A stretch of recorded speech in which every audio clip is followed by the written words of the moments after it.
लोकसभेच्या निवडणुकीमध्ये अनेक बडे नेते असतील, या कलाकार मंडळी देखील ह्या निवडणुकीमध्ये उभा राहणार आहे। मात्र आपण सध्या घाटकोपर असलपा या ठिकाणी आहोत आणि याच ठिकाणी या मंडळाच्या वतीने म्हणजे श्री साई समर्थ भक्त मंडळाच्या वतीने माधुरी दीक्षित यांचे या ठिकाणी बॅनर लावण्यात आलेले आहे। अशी देखील चर्चा मध्यंतरी सुरू होती की माधुरी दीक्षित ही भाजपच्या तिकिटावर या उत्तर मध्य या क्षेत्रातून उभी राहणार आहे। मात्र सध्या या ठिकाणचे खासदार पूनम महाजन आहेत, त्यामुळे नक्कीच येणाऱ्या काळात माधुरी दीक्षित या भाजपकडनं कशा प्रकारे निवडणूक लढवणार हे देखील आता पाहणं गरजेचं राहणार। मात्र राजकीय असेल या सोशल मीडियामध्ये अनेक वेळा माधुरी दीक्षित ह्या लोकसभेसाठी निवडणुकीत उभा राहणार अशी देखील चर्चा अनेक वेळा रंगली होती। मात्र सध्या तरी आपण पाहू शकतो श्री साई समर्थ भक्त मंडळ घाटकोपर असलपा या ठिकाणी माधुरी दीक्षित यांना आमंत्रित करण्यात आलं आहे, त्यामुळे नक्कीच या कार्यक्रमाला देखील माधुरी दीक्षित येणार का हे देखील पाहणं गरजेचं राहणार। मात्र सध्या तरी चेहरा जो आहे तो माधुरी दीक्षित यांचा आपल्याला या बॅनरवरती पाहायला मिळतोय, त्यामुळे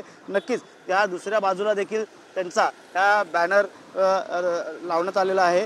या साई समर्थ भक्त मंडळाच्या वतीने माधुरी दीक्षित यांना या कार्यक्रमासाठी आमंत्रित केलेलं आहे आणि याच ठिकाणी आता हा बॅनर देखील राजकीय असेल या सोशल मीडियामध्ये चर्चेचा विषय झालेला आहे। त्यामुळे पूनम महाजन यांचा उत्तर मध्य असणारा हा जो पट्टा आहे लोकसभेचा, या ठिकाणी आता नक्कीच माधुरी दीक्षित यांना कशा प्रकारे आता भाजप या लोकसभेच्या रिंगणात उतरवणार हे देखील आता पाहणं गरजेचं राहणार आहे। मात्र सध्या तरी पाहायला गेलं तर या ठिकाणी मोठ्या प्रमाणात बॅनरबाजी करताना आपल्याला पाहायला मिळते। मंडळाच्या वतीने श्री साई समर्थ भक्त मंडळ यांच्या वतीने ही बॅनरबाजी करण्यात आलेली आहे आणि माधुरी दीक्षित नेने यांना आमंत्रित केलेलं आहे। त्यामुळे नक्कीच हा बॅनर जो आहे तो आता सोशल मीडिया आणि राजकीय वर्तुळात चर्चेचा विषय राहिला आहे। त्यामुळे येणाऱ्या काळात भाजप माधुरी दीक्षित यांना लोकसभेसंदर्भात कशाप्रकारे तिकीट देते हे देखील आता पाहणं गरजेचं राहणार आहे। कॅमेरा दिनेश दिवेसह गणेश सुरा, टीव्ही मराठी, घाटकोपर।